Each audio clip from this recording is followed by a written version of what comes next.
같이 묵상으로 기도드리며 예배로 나가겠습니다.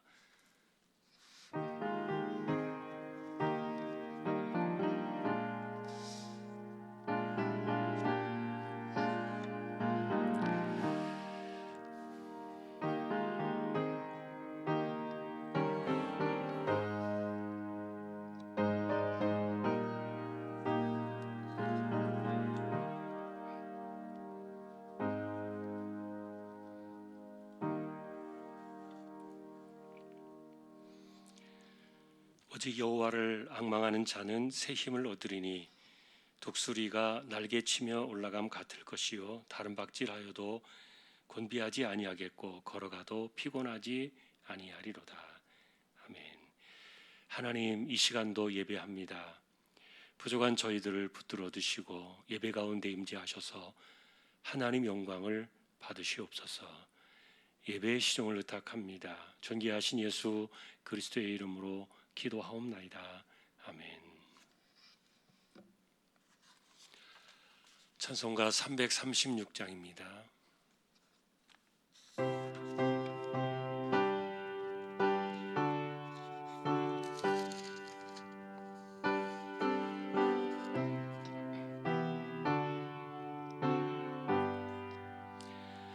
환난과 핍박 중에도 성도는 신앙 지켰네.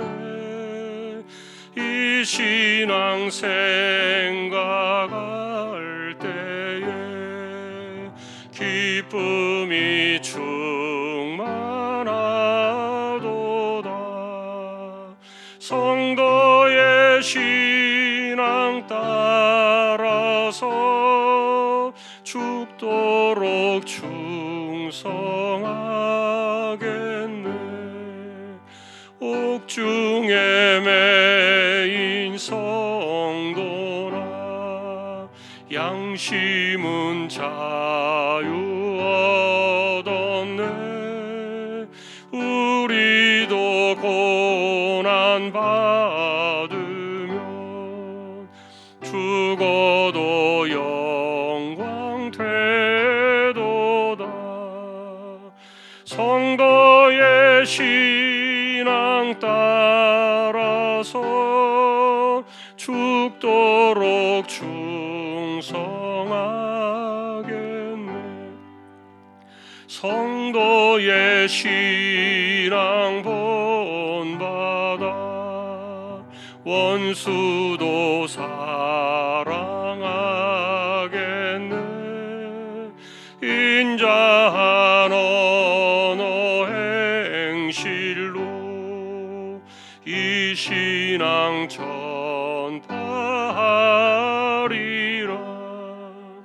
성도의 신앙 따라서 죽도록 충성하겠네.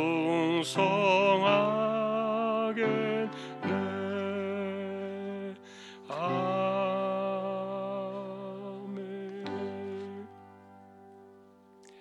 서영희 권사님 기도하시겠습니다.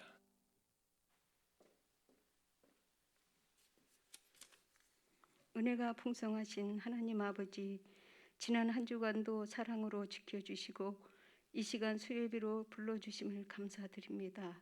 아버지, 내가 세상을 살면서 버릴 것을 버리지 못하고 내려놓을 것을 내려놓지 못하고 살아왔음을 고백합니다. 나의 죄를 용서하여 주옵소서. 이제부터 나를 비워 내가 가는 길을 아시는 하나님께 내 인생의 전부를 맡기게 하시고, 오늘도 내가 어느 곳에 있든지 내가 어느 지경에 처했든지 나와 함께 하시는 하나님이 나의 주인 되심을 늘 기억하며 살아가는 참된 아버지의 자녀들이 되게 하옵소서. 아버지, 코로나로 인해 힘들어하는 주왕의 공동체를 위로해 주시고, 비록 내게 처해진 상황이 힘들고 어렵더라도 환경을 바라보고 낙심하지 하기보다는 하나님을 의지하고 하나님만 바라보며 세상을 이루어 나가는 주왕의 가족들이 되게 하옵소서. 아버지, 교회가 계획하고 목표한 모든 일들을 차질 없이 주님의 은혜로 잘 마무리할 수 있도록 인도해 주시길 소망합니다. 주님, 미얀마 라오스 그 땅을 기억하시어 주님의 뜻을 이뤄가는 축복의 땅이 되게 하시고, 보내받은 주님의 종들을 통해 그 땅들이 부흥의 역사가 나타나게 하옵소서. 주왕의 김포 주왕교회도 동일한 은혜를 임하여 주시길 원합니다. 이 시간 말씀을 전하신 목사님께 성령님이 함께 하시어서 주님이 우리에게 주시고자 하시는 말씀만 선포하실 수 있도록 인도하여 주시고, 늘 영육이 강건하여 조금도 피곤치 않게 하옵소서. 말씀을 듣는 저희들은 하나님이 힘주시는 은혜로 최선을 다하고 오직 주님만이 나의 주인 되심을 잊지 않고 살게 하옵소서. 살아계신 예수 그리스도의 이름으로 감사 기도드리옵나이다. 아멘.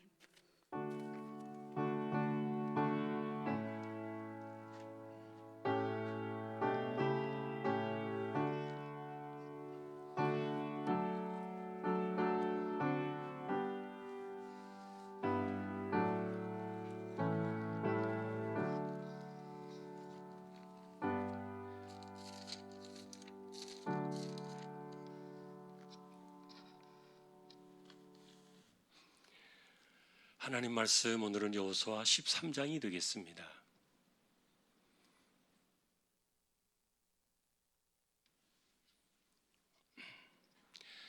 여호수아 13장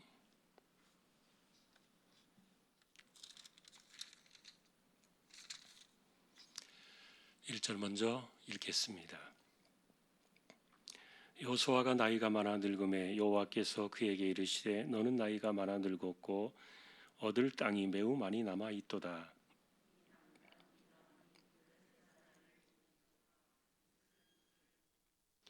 곧 애굽 앞 시홀 시내에서부터 가나안 사람에게 속한 북쪽 에그론 경계까지와 블레 사람의 다섯 통치자들의 땅, 곧 가사 족속과 아스돗 족속과 아스글론 족속과 가드 족속과 에그론 족속과 또 남쪽 아위 족속의 땅과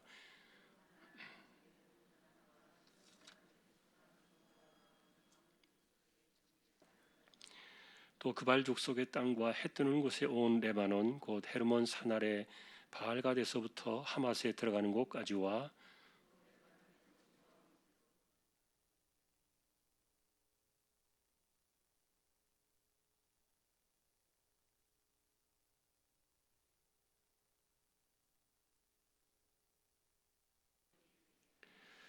너는 이 땅을 9지파와 므낫세 반지파에게 나누어 기업이 되게 하라 하셨더라.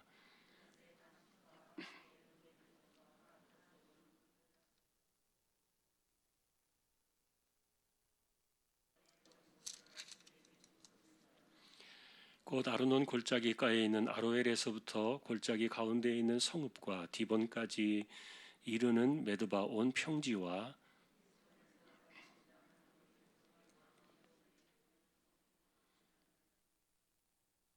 길앗과 및 그슬 족속과 마아가 족속의 지역과 온 헤르몬 산과 살르가까지 온 바산,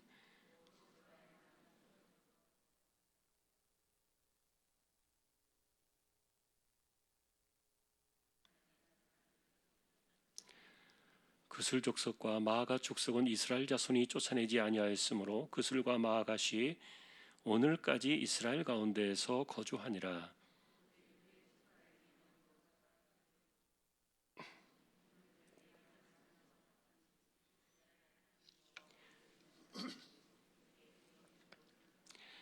모세가 르벤 자손의 지파에게 그들의 가족을 따라서 기업을 주었으니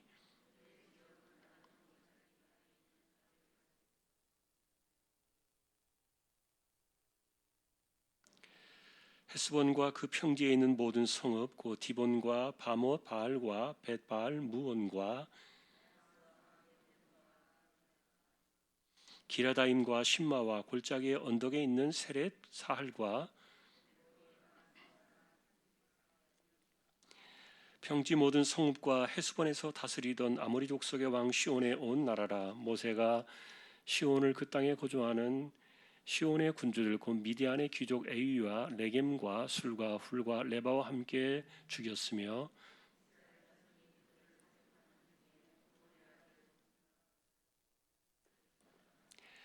르벤 자손의 서쪽 경계는 요단과 그 강가라. 이상은 르벤 자손의 기업으로 그 가족들로 받은 성읍들과 주변 마을들이니라.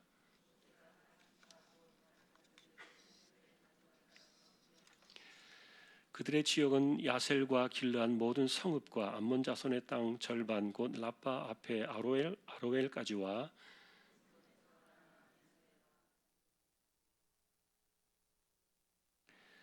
골짜기에 있는 벳하람과 벳니므라와 스곡과 사본 곧 헤스본 왕 시온의 나라의 남은 땅 요단과 그 강가에서부터 요단 동쪽 긴네렛 바다의 끝까지라.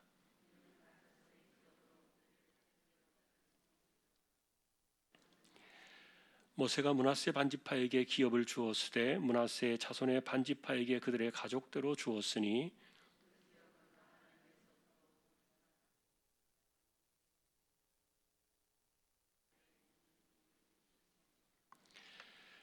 길라 절반과 바사랑 옥의 나라 성읍 아스타롯과 에드레이라. 이는 므낫세 아들 마길의 자손에게 돌린 것이니 곧 마길 자손의 절반이 그들의 가족대로 받으니라.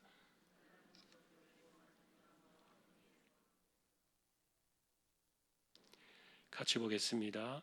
오직 레위 지파에게는 모세가 기업을 주지 아니하였으니 이는 그들에게 말씀하신 것과 같이 이스라엘의 하나님 여호와께서 그들의 기업이 되심이었더라. 아멘. 교회 소식 말씀을 드립니다.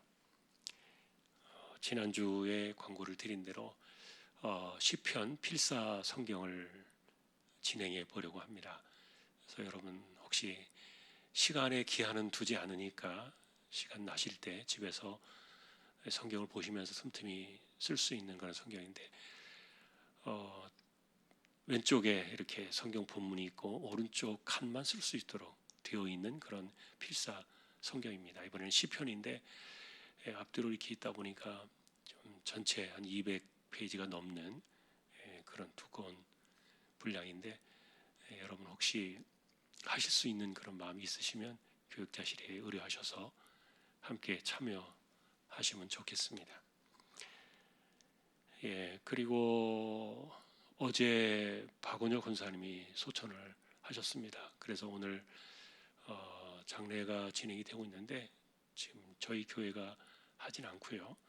지금 그 큰아들 댁에 가셔서 머무셨는데 그 교회에서 그 큰아들 장로님이신 걸로 알고 있는데 그 교회에서 장례는 진행하겠고요. 오늘 저희가 위로 예배는 오늘 오후 2시에 교회에서 출발해서 한번 예배로 다녀오도록 할 예정입니다. 함께 하실 분들도 참여하실 수 있고요. 오늘 거기는 또 예배하실 수 있다 그러니까 예배할 수 있다 그러니까 가서 예배 드리고 이렇게 올 생각입니다.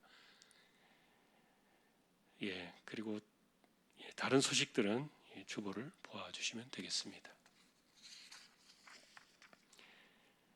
이제 27구역 찬양으로 영광을 돌리겠습니다.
아멘. 하나님 감사합니다. 27구역을 하나님께서 기억해 주시고 또 붙들어 두시고 올 한 해도 지켜주시기를 원합니다. 우리가 서로 힘든 시대를 지나가고 있지만 마음들이 하나가 되게 하시고 믿음으로 더욱더 세워져 가는 일에 부족함이 없게 하여 주옵소서. 말씀을 상고하려고 합니다. 부족한 종과 우리 모두를 말씀으로 인도하여 주십시오. 존귀하신 예수님의 이름으로 기도합니다. 아멘.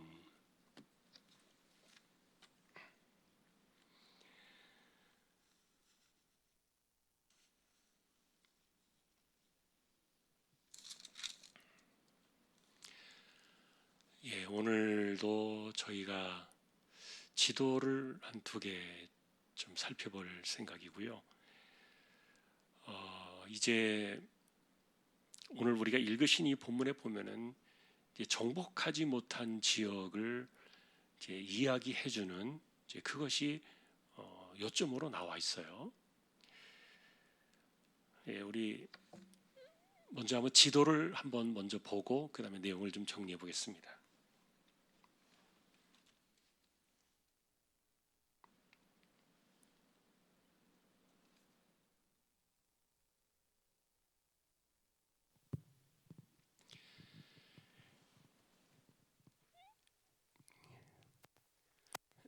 여러분 지도가 잘 보이는지 모르겠습니다. 이게 전체적으로 이렇게 보시면 저기 맨 위쪽이 담에색이 보이고요. 좀 아까대로 해놓으세요. 아까 같이 원래 모양대로 나오세요. 담에색이 있고 맨 밑에가 이제 남쪽으로 베들레헴, 헤브론, 브엘세바 이렇게 중간에 있죠. 밑에 남쪽에 예루살렘, 베들레헴, 헤브론, 브엘세바 이렇게 보일 겁니다. 여기까지가 지금 현재도 이스라엘 땅으로 되어 있어요. 그러니까 이 땅이 그렇게 크지 않다 그랬습니다. 우리나라 경상도 정도 크기밖에 안 된다 이렇게 말씀을 드렸고요. 왼쪽에 있는 파란 것은 지중해 바다기 때문에 더 나갈 수는 없고요. 그러나 이제 밑에하고 오른쪽 남방은 이집트로 연결되어 있고 그 다음에 이 엘라시라고 보여져 있는 이 밑으로 내려가면 현재는 그 사우디아라비아 그 지역입니다. 그리고 이제 오른쪽으로 가면은 여기 지금 여기가 없는 것 같아도 다 지금 나라가 붙어 있어요.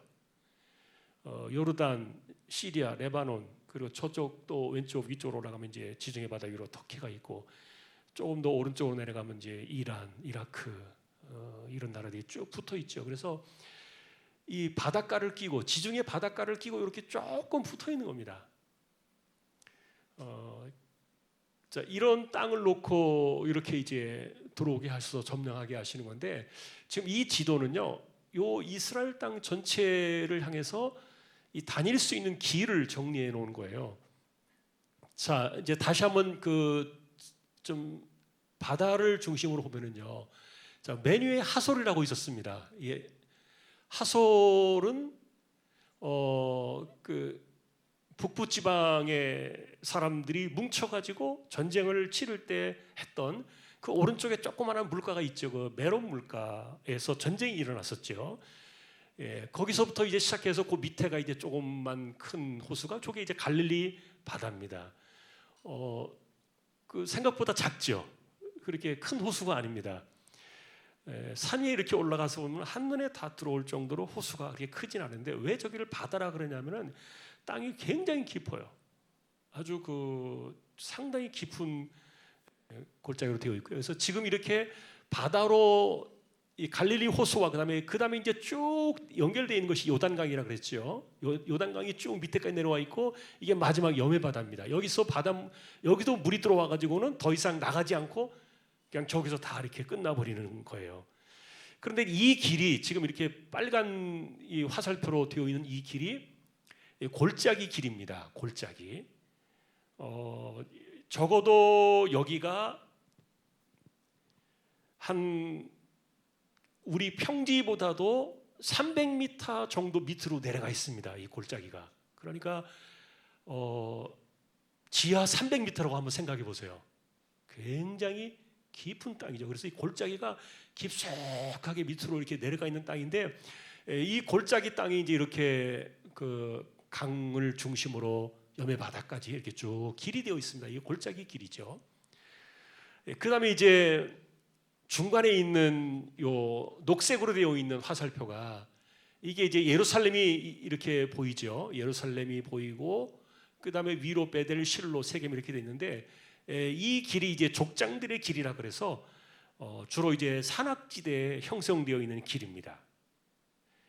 과거의 족장들 시대에 족장들이 주로 다녔던 그런 곳이죠. 그러니까 여기는 이렇게 주로 높은 산지입니다. 최대로 한 800m 이상까지 높은 고지대죠.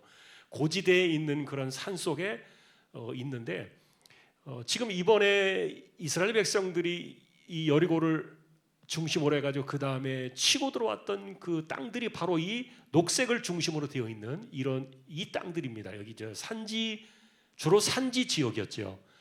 근데 여기가 왜 중요하냐 하면은, 이스라엘 땅은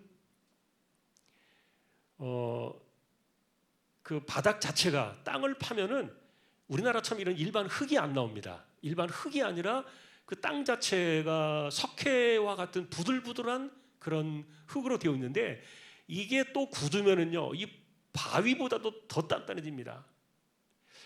예를 들면은 그 유럽 같은 나라들이 이 석고로 돌로 이 집을 지어 놓으면은 막 300년, 500년 이렇게 가잖아요. 우리나라는 벽돌로 지어 놓으면은 이거 뭐 50년, 몇십 년 가면은 다시 지어야 되는데, 근데 이 석회라는 특징은 이게 공기를 맞이하고 물하고 섞이고 비바람을 맞으면요 더 단단해집니다.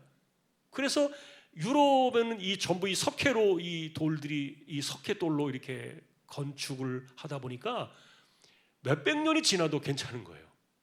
보존이 되는 거예요. 그래서 오래될수록 더 단단해지기 때문에, 그 나라는 그래서 옛날 것을 잘 지키기 위해서 그렇게 한 것이 아니라 어쩔 수 없이 그냥 내버려둬도 더 단단해집니다. 우리나라는 허물을 수밖에 없지만 이런 차이가 좀 있는데, 그러나 이것이 이제 흙 속에 묻혀 있을 때는 이제 굉장히 부들부들해서 이게 잘 파져요. 그래서 동굴도 많이 팔 수 있고 지하도 팔 수 있고, 그리고 이 석회로 되어 있다 보니까 땅 속으로 내려가도 습기가 차지 않아요. 습기가 없고 냄새가 없어요. 그래서 시신을 전부 이렇게 밑으로 파서 넣습니다. 땅을 파서 밑에다가 넣기도 하고, 산에다 이제 물론 동굴을 파서 집어넣기도 합니다만, 거의 석회돌로 되어 있다 보니까 이 석회돌이 이렇게 바람이 잘 통하고, 그리고 냄새를 흡수를 잘하다 보니까 시신을 그냥 이렇게 둘둘둘 싸서 집어넣어도 냄새가 별로 나지 않아요. 그 정도로 이제 사람들이, 그래서 지하에 우리가 말하는 그 카타콤이라고 말하는 지하 무덤이죠. 카타콤이 예배 장소가 아니라 그냥 무덤이었는데, 사람들이 시신을 있는 곳에 잘 안 가잖아요. 두렵잖아요. 무서워하잖아요. 그래서 기독교인들이 숨어서 예배를 드릴 때 바로 이 지하 파놓은 무덤에 내려가서 그 시신을 옆에 놓고 예배를 드렸던 거예요. 그 공간을 파서. 근데 냄새가 전혀 나지 않아요. 그러니까 다니는데도 지장이 없는 이제 그런 특징을 갖고 있는데, 그러다 보니까 이게 물이 내려가면은 이게 땅이 이렇게 물을 머금어 줘야 되는데, 물을 머금지 못하고 석회 돌로 되어 있다 보니까 쭉 내려가 버리는 거예요. 물이 고이지가 않아요. 그래서 물이 굉장히 귀합니다. 이 땅 자체가, 이 지역 자체가 물이 너무 귀하다 보니까, 그래서 어떤 일이 벌어지는가 하면은, 이스라엘은 우기가 보통 우리가 이제 늦은 비, 그 다음에 이렇게 이야기하는데, 이스라엘은 그 비 오는 계절이 그 겨울이에요. 겨울. 그래서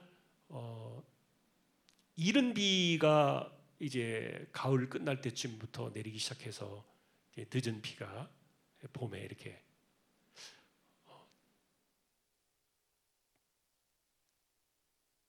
반대였나요? 반대? 이른 비, 늦은 비가, 거기도 우기, 건기, 우리나라처럼 이렇게 사시사철 비가 오고 눈이 오고 그러는 게 아니라 동서나 봄, 여름, 가을, 겨울 다 있습니다. 추울 때는 굉장히 춥고 이러는데, 그런데 그 건기 때는 전혀 비 한 방울 내리지 않습니다. 눈 한 방울 오지 않고요. 그러니까 얼마나 마른지 몰라요. 건기 때는. 그래서 우기 때는 반드시 비가 와줘야 그 땅이 숨쉬는데, 그런데 이제 문제는 뭐냐면은 이 비가 우기 때 비가 오면은 이 내려가면은 밑에서 이렇게 물을 쭉쭉 그 속으로 빠져 들어가면서 물을 받쳐줘야 이게 안전한데, 그게 아니다 보니까 비가 오는 만큼 뭉쳐가지고 그냥 바로 내려가 버려요. 얼마나 위험하겠어요, 그게. 그 물살이 그리고 또 굉장히 빠르게 막 내려가는 거예요. 비가 조금만 와도 뭉쳐가지고 그냥 그대로 바닷가로 흘러내려가니까. 그래서 이스라엘 백성들의 이 사는 이 가나안 땅은요, 낮은 지대에다가 집을 짓지 못해요. 집 지었다가는 비가 크게 오면은 그냥 완전히 다 휩쓸러 내려가 버립니다. 그래서 이쪽 지역은 집을 어디다 짓느냐? 제일 좋은 집이 산꼭대기에 있어요. 산꼭대기에 있는 집이 제일 좋은 집이에요. 그래서 바위에다가 집을 지어요. 바위에. 예수님께서도 우리 마태복음 7장의 비유를 얘기하실 때 반석 위에 지은 집과 모래 위에 지은 집을 이렇게 비유를 하셨는데, 그 모래 위에 지은 집들은요, 낮은 평지에 지은 집들을 이야기해요. 그리고 반석 위에 지은 집은 이 산 위에 이런 그 돌들 위에다가 집을 짓는 겁니다. 그러니까 우리가 이렇게 가서 보면은 좀 이상할 거예요. 우리는 낮은 곳으로 안전하고 평지에 집을 지을수록 좋은데, 그런데 이쪽에 가면은 집이 제일 먼저 눈에 들어오는 게 산꼭대기의 집들이 보여요. 산 위에 집들이 다 있고, 그런 막 그 절벽 위에 그리고 벽돌 위에 이런 데다가 집을 지어놓는 이유가 그 비 때문에 그렇습니다. 그래서 이제 이 족장의 도로라고 말하는 이 산악지대를 형성하고 있는 이 녹색지대의 요 길이, 여기가 제일 그 튼튼하고 아주 살기가 좋고 그런 곳이에요. 산이 높은 곳에다가 이렇게 안전하게 있기 때문에 비가 많이 와도 괜찮고, 이 이제 족장들이 다니던 길이었고, 그다음에 맨 이제 왼쪽에 이 도로가 이게 이제 해변가 평야 도로입니다. 해변가.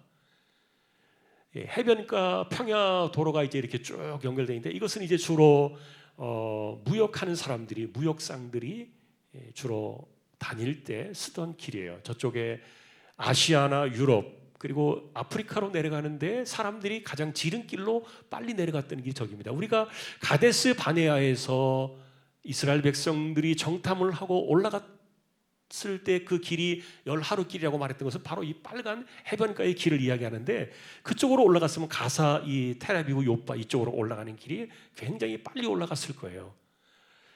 그런데 지금은 여기가 이제 최고의 땅으로 되어 있고, 그리고 평지가 여기 있고, 상당히 그 살기가 좋은 이런 곳이 되어 있죠. 현재 여기 텔아비브는 이스라엘 현재 수도입니다. 예루살렘은 그 원래 도시지만 이 텔아비브가 현재는 수도로 되어 있고, 공항이 이스라엘의 공항이 저 텔아비브 저기 있죠. 저기가 요빠입니다. 여러분 요빠라는 지역 사도행전에서 지역 그 이름을 들어보셨을 거예요. 베드로하고 관련되어 있는 지역이죠. 그리고 저기에서 이제 죽었다가 살아났던 그 여자 선지자 한 분이 있었죠. 그분의 이름이 뭡니까? 다비다라 그랬죠. 다비다. 그분이 요빠에서도 있었던 이런 지역입니다. 이게 이 도로가 이렇게 되어 있습니다. 그리고 이 마지막 이쪽 한 번을 보시면요, 맨 오른쪽에 있는 이 지역은 이제 바로 모세 시대에 차지했던 땅 중에 하나인데, 그런데 이 지역이 왼쪽에 보시면은 약간 여러분이 눈에 보이실지 모르겠지만 이 산이 있습니다. 이 산을 끼고서 왼쪽에 산이 또 이렇게 쭉 있고, 그 다음에 암만 페트라 이렇게 되어 있는 여기가 소위 말하는 이제 고원지대예요. 굉장히 높은 지대에 평야가 쫙 펼쳐 있어서 굉장히 짐승들을 기르기에 좋고, 사람이 살기는 어려운 땅이지만 이렇게 짐승들이 살 수 있는 그런 좋은 땅으로 되어 있는데, 여기를 모세 시대에 차지했던 겁니다. 그런데 역사적으로 이제 우리가 볼 때요, AD 70년에 이스라엘이 망했잖아요. 역사 속에서 완전히 망해버렸죠. 그리고 거의 2000년 가까이, 1500년 가까이 나라 없는 민족이 되어가지고 세계를 떠돌았죠. 세계의 고아가 되어가지고 유대인들이 흩어져서 떠돌고, 그리고 2차 세계대전이 일어나기 전에 독일의 그 나치 히틀러에 의해서 유대인들이 수백만 명이 죽었습니다. 이런 그 아픔을 겪고 나서 1948년도에 이들이 독립을 했잖아요. 이스라엘이 독립을 해가지고 돌아온 땅이 바로 이 자리 그대로입니다.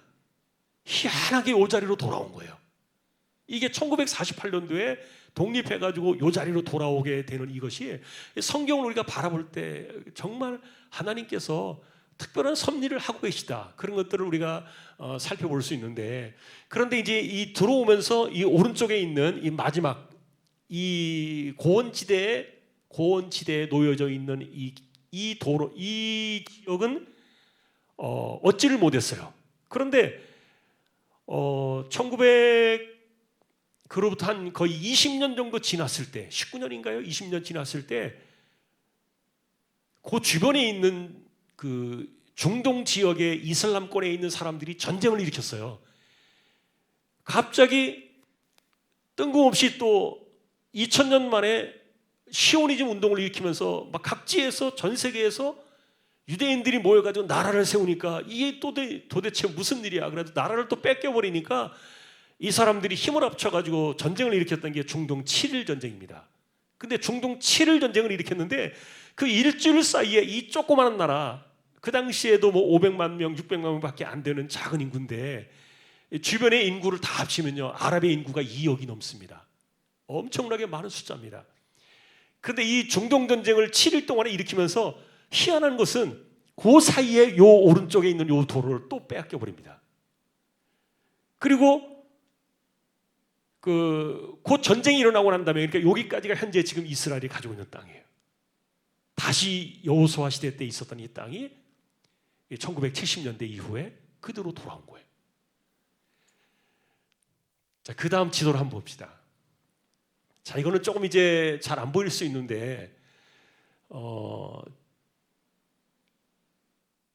그냥 간략하게 오른쪽만 좀 보겠습니다. 오늘은 오른쪽만. 보시면은, 자, 여기 이제 맨 밑에가 염해 바다가 있었죠. 염해 바다가 있고, 그다음에 이제 그 위로 요단강이 쭉 올라가고 있다 그랬습니다. 갈릴리 호수까지, 갈릴리 바다까지 올라가는데, 요단 동편의 이 땅을 차지한 곳이 어디냐? 르벤이 맨 아래입니다. 이렇게. 요단 동편의 맨 아래쪽이 밑으로 내려주세요. 아니, 좀 지도를 아래로. 예. 르벤이 있고, 그 다음에 중간에가 갓 지파입니다. 베냐민 지파는 저쪽 건데 이쪽으로 글자가 온 거고요. 그 위에 요단강 중심으로 여리고 건너편의 오른쪽 거기 땅이 갓 지파입니다. 그래서 르벤, 갓, 그 다음에 그 위에가 므낫세 반지파, 마길의 자손들에게 주었던 그 땅이죠. 이렇게 이제 지역이 되어 있는데, 오른쪽 지역은 그래서 요단 동편은 이렇게 세 개의 지파에게 준 땅들인데, 그러면 여러분들이 생각해 보실 때 그럴 거예요. 이쪽은 9지파가 남아 있고 여기는 11지파, 아니 2지파 반인데 이렇게 비슷해 보이지 않습니까? 땅의 크기가 왼쪽하고 오른쪽하고. 그런데 이렇게 많이 차지하느냐 이렇게 볼 수 있는데, 이쪽은 이제 아까도 말했던 것처럼 골짜기에 있는 지역이다 보니까 사람이 많이 살 수 있는 그런 땅이 못 돼요. 위험한 땅이에요. 아까도 말했던 것처럼 이 산악지대에 있어야 안전하고 또 살 수가 있는 그런 땅이었기 때문에, 그러다 보니까 이쪽은 이렇게 좀 넓은 땅을 줬어도 사실은 좀 허당입니다. 별로 이렇게 살 수 있는 그런 집들이고, 지금도 가도 여기에는 그렇게 집들이 그렇게 많이 없는, 오히려 산 쪽에 다닥다닥 과거에 우리나라 그 산에 그 판자촌, 뭐 빈민촌 이런 비슷한 것처럼 집은 그런 집이 아닙니다만, 다 벽돌로 이렇게 지은 집입니다만, 그렇게 되어 있어요. 그래서 이렇게 넓은 땅을 차지하고 있지만 실제로 이것이 그렇게 사람이 살만한 아름다운 땅은 아니었다.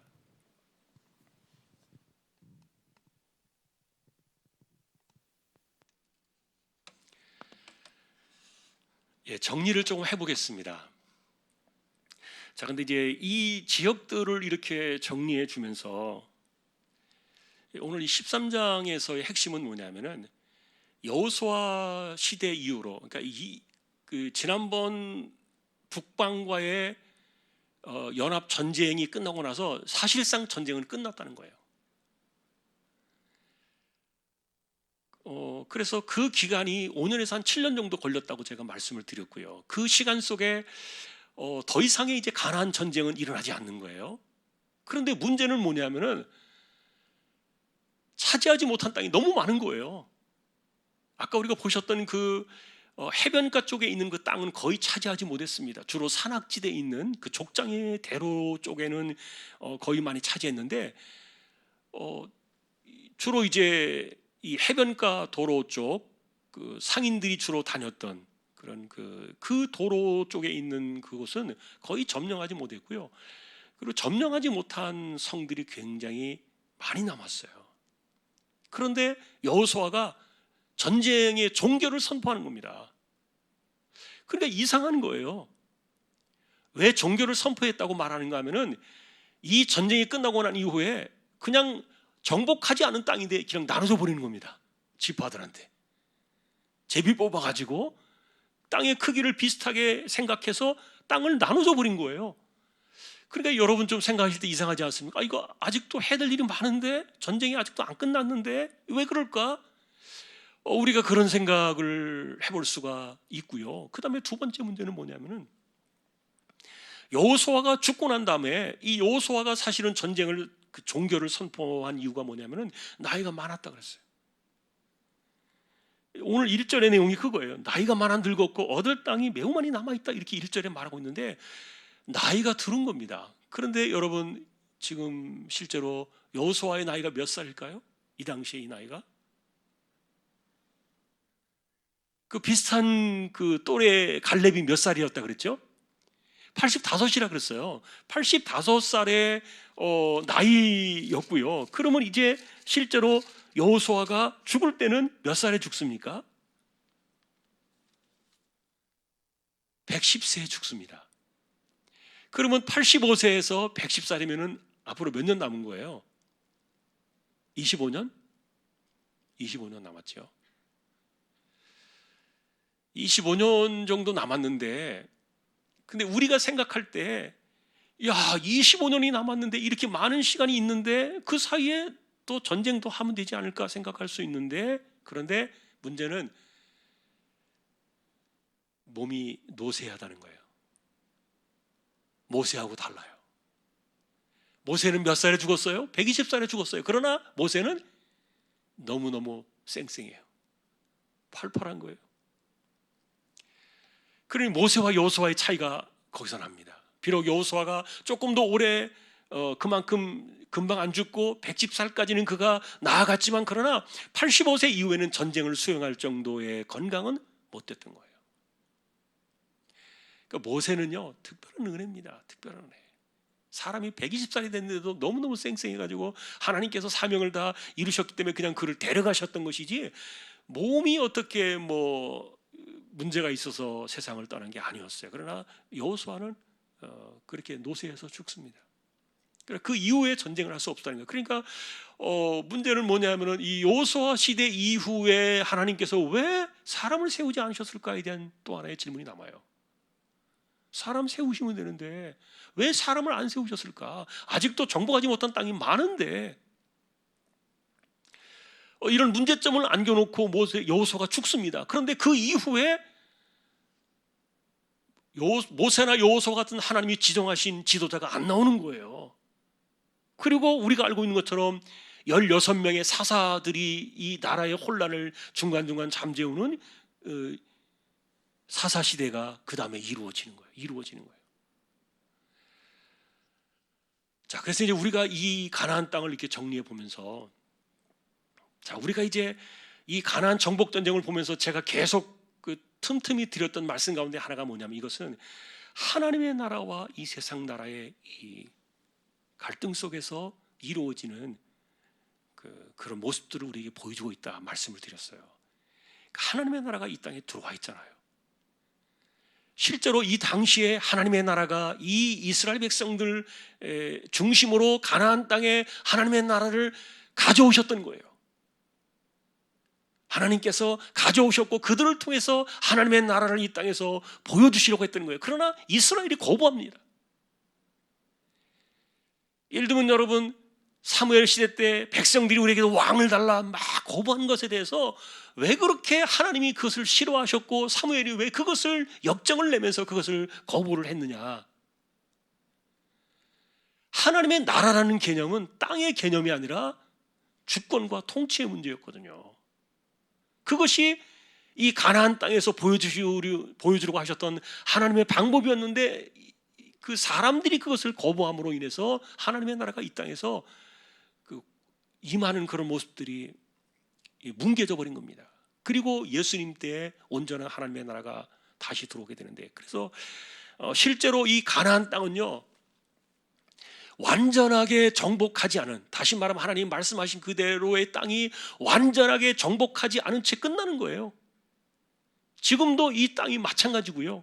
그리고 그 당시도 마찬가지고요. 그리고 유일하게 한번 딱 치고 올라가는, 유일하게 한번 딱 그 꼭대기점을 딱 치고 나왔던 사람이 다윗이었습니다. 유일하게 다윗 시대 때 딱 한번 치고 나왔기 때문에, 그래서 하나님의 약속하신 그 나라를 이 땅의 역사 속에서 유일하게 이루었던 사람이 다윗이라 그래가지고 그 다윗이 그래서 위대한 하나님의 종 그 모습으로 이렇게 추앙을 받는 거예요. 아브라함과 다윗의 세계라고 말하는 그 다윗이라는 사람의 중심에 섰던 이유 중에 하나가 바로 이 가나안 땅의 온전한 그 회복이었던 거예요. 그러나 그것이 오래가지 않아요. 그래서 여러분, 우리는 이 땅에서 이 가나안 정복의 목적은 땅이 아니었다는 거예요. 땅이. 우리는 그것을 주목해 봐야 돼요.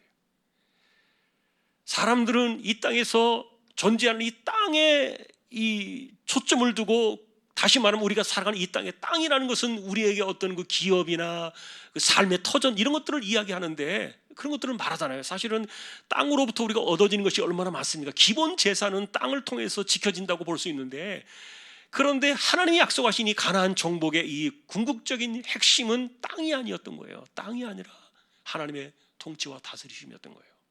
그래서 우리가 읽으신 오늘 이 13장에도 보시면은 이 중간에 땅에 대한 이 배분 문제를 이야기하면서 앞뒤로 뭘 강조하고 있는가 하면은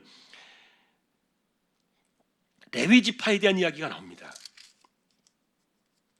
이게 이제 14절이고요. 요단 동편의 땅을 이야기하면서 레위 지파에 대한 이야기가 14절에 나오고, 똑같은 이야기가 33절에 또 나옵니다. 그래서 결국 하나님께서 말씀하신 것은 우리가 세상에서 어떤 그 눈에 보이는 기업이나 손에 잡히는 뭔가를 얻어야만 그것이 복이라고 생각하고 그것이 우리를 살린다고 생각하는 그것에 대해서 하나님께서 레위 지파를 통하여 말씀하시는 거예요. 땅이 있어야만 우리가 사는 것이 아니다는 겁니다. 땅만 꼭 필요한 것이 아니다는 거예요. 그래서 이 땅에서 하나님께서 땅을 주셔가지고 하나님 없이도 그들이 마음껏 땅에서 행복하게 누리고 살 수 있도록 주시는 것이 목적이 아니라, 하나님의 주권과 하나님의 통치가 이 땅에 이루어지는 하나님의 나라의 관점을, 이것을 가져오시기 위해서 그렇게 땅들을 남겨두었고, 그리고 그 이후에 여호수아 이후에 지도자를 세울 이유가 없었던 거예요. 왜냐하면 하나님이 그분이 지도자이시니까. 하나님의 그분, 이 이스라엘 하나님 백성들의 통치자요 왕이셨기 때문에 사람을 세울 필요가 없었던 거예요. 그러나 사람들은 그런 개념들을 이해하지 못했어요. 그래서 여러분, 레위 지파는 뭡니까? 땅이 하나도 없습니다. 그들 땅 받지 못했습니다. 그러나 레위 지파가 죽지 않습니다. 왜냐하면 하나님이 그들의 기업이 되셨기 때문에.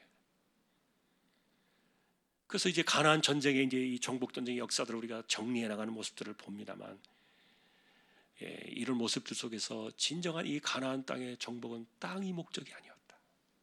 하나님의 나라를 이루는 하나님의 통치와 주권이 살아나고, 그것이 하나님 백성들을 통하여 나타나기를 원하셨던 그런 하나님의 계획들이 이 안에 담겨 있었다. 그것이 오늘 우리가 본 아직도 많이 남아있다라는 말과, 그 다음에 여호수아 이후에 지도자를 세우지 않으셨던 그 이유에 대한 답이 됩니다. 오늘도 여러분, 우리는 우리의 삶의 기업이 하나님이심을 믿어야 돼요. 땅이 있어야, 뭐 재산이 있어야, 돈이 있어야, 뭐 여러 가지 이렇게 이야기들 할 수 있고, 그것이 물론 우리 기본적인 것은 제공합니다만, 그러나 실제로 그것보다 더 중요한 것은 우리의 삶을 지탱해주고 우리를 붙들어주고 우리를 살게 하시는 것은 하나님이십니다. 그분이 우리의 기업이십니다. 여러분도 이 말씀들을 기억하면서 하나님의 주권 아래 우리는 살아가고 있다. 다시 한번 그것을 우리의 삶 속에서 회복하고 하나님의 통치 아래 살아갈 때 우리의 삶이 보장되는 것이다. 그 믿음과 축복이 이 시대에도 저와 여러분들의 것이 될 수 있기를 주님의 이름으로 축원합니다. 찬양을 드리겠습니다. 341장입니다.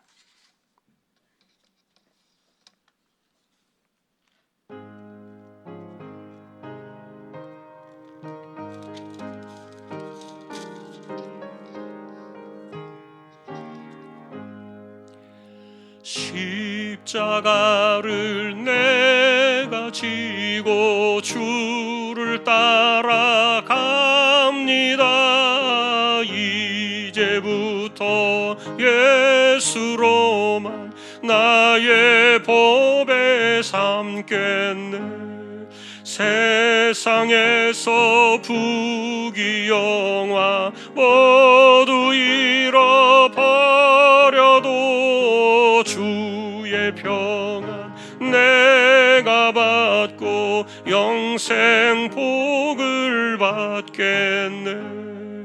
주도 곤욕 당했으니 나도 곤욕 당하리. 세상 사람 간사나 예수 진실합니다. 예수 나를 사랑하사 빛난 얼굴 보이면 원수들이 미워해도 염려할 것 없겠네. 내가 핍박 당할 때에 주의 품에 안기고 세상 고초 당할수록 많은 위로 받겠네. 주가 주신 기쁨 외에 기뻐할 것 무엇냐. 주가 나를 사랑하니 기뻐할 것뿐일세. 아멘.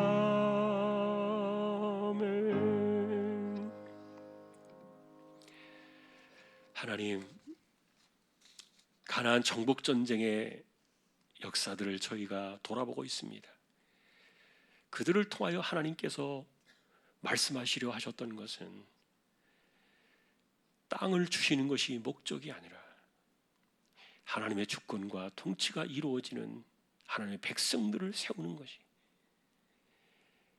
그것이 하나님의 목적이었음을 우리가 기억하며 오늘날 이 시대 속에서도 우리를 지탱해 주시는 것은 세상에 보장되어 있는 눈에 보이는 그 어떤 것들이 아니라, 손에 잡히는 그 어떤 것들이 아니라 하나님 그분 자신이 우리의 삶의 기업이 됨을 우리가 분명히 기억하고 잊지 않고 그 신앙으로 이 세대를 살아가는 우리 모두가 되게 하여 주옵소서.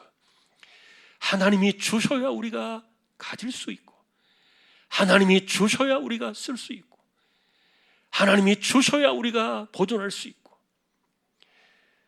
하나님 그래서 정말 하나님의 주권의 통치 아래 우리의 인생을 살아가면서 하나님만이 우리의 인생의 전부가 되셔서 우리의 삶을 행복하게 하기를 원하시고 우리의 삶에 필요한 모든 것들을 채워주시기를 원하시는 하나님의 그 은혜가 우리의 것이 돼요.